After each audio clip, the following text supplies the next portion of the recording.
Islohotlar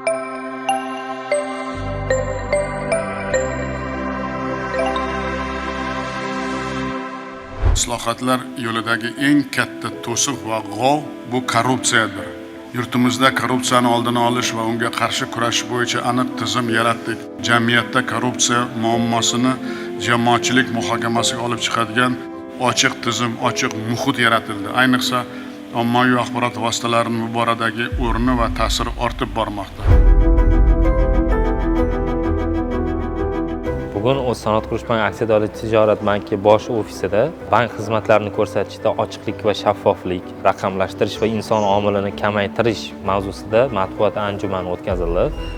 Bugungi uchrashuvimizda bank faoliyatida ochiqlikni ta'minlash, xizmatlarni raqamlashtirish, korrupsion omillarni bartaraf etishga oid qilmoqchi bo'lgan ishlarimiz, rejalarimiz hamda amalga oshirilgan ishlarimiz va ularning natijalari haqida fikr almashamiz. Va shaffoflikni ta'minlash mavzusida bildirilgan fikrlar, davlat organlari va tashkilotlarida korrupsiyaga qarshi kurashishlarning samaradorligini reyting baholash natijalariga ko'ra bankning 2023-yil faoliyati natijalari yaxshi deb baholanib, 88 ball bilan yetakchi o'ringa loyiq deb topildi. Davlat boshqaruvidagi byurokratiyani kamaytirish, ochiqlik, shaffoflikni ta'minlash, davlat xizmatlarini ko'rsatish sifatini yaxshilash, raqamlashtirish orqali inson omilini kamaytirish borasida amalga oshirilgan chora-tadbirlar korrupsiyaga qarshi kurashish bo'yicha davlat siyosatining muhim elementlaridan bo'lib xizmat qildi. Inson omilini kamaytirish natijasida mijozlarning hujjatlarini ko'rib chiqish jarayoni yana ham minimallashyapti. O'tgan 24-yil davomida biz tomonidan bank xodimlari uchun bir necha marta seminar treninglar va shu jumladan masofaviy o'quv kurslari tashkil etilgan. Bevosita o'quv kurslari natijasida ijobiy baholangan tinglovchilarga sertifikatlar taqdim etilgandi.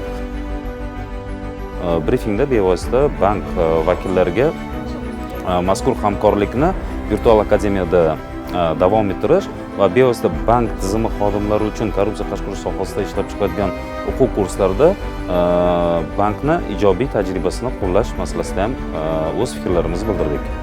Demak, birinchi muammolardan biri tashkilotlar o'zida ichki audit o'tkazish tizimlarini yaxshi yo'lga qo'ya olmayapti.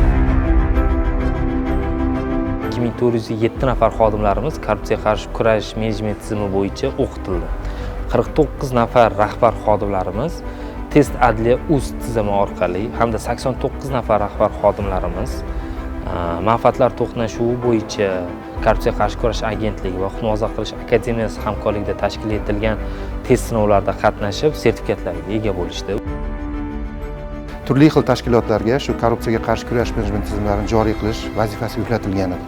Sanoat qurilish banki birinchilardan bo'lib shu ISO 37001 xalqaro standarti bo'yicha o'zlarida menejment tizimlarini joriy qilib 2022-yilda sertifikatsiyadan o'tgan.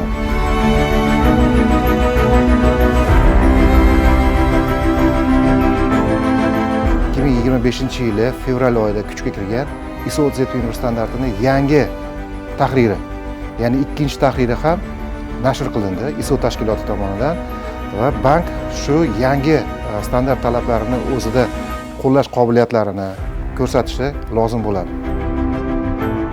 Manfaatlar to'qnashuvi deklaratsiyalarini to'ldirish jarayoni avtomatlashtirildi. Shuningdek, ushbu avtomatlashtirilgan dastur orqali manfaatlar to'qnashuvi holatlari tahlili yuzaga chiqadi va biz qisqa muddatlarda manfaatlar to'qnashuvi holatlarini oldini olish va bartaraf etish yuzasidan tezkor chora-tadbirlar qo'llay olish imkoniyatiga ega bo'ldik.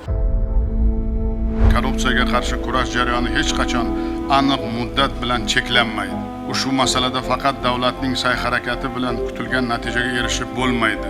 Bu butun jamiyatimizning ishi.